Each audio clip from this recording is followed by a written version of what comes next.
Hi, and welcome to this video brought to you by 365 Careers. In this section of the course, we are showing useful tips which aim to facilitate your work in Excel. The topic of this extract is fast scrolling through Excel sheets.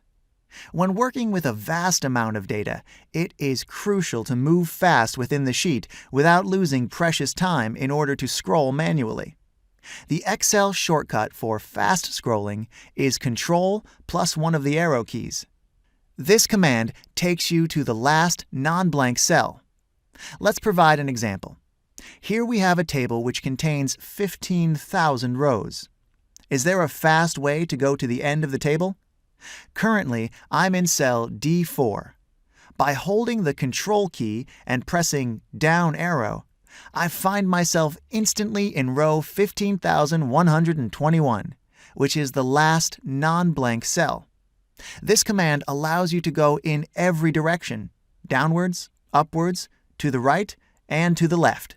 If we want to select the cells, we have to hold Shift as well, in a manner that we will be pressing Control, Shift, and an arrow key at the same time. See? This allows me to quickly select large ranges of cells and work efficiently. This is how you can scroll fast and quickly select large cell ranges. Thanks for watching.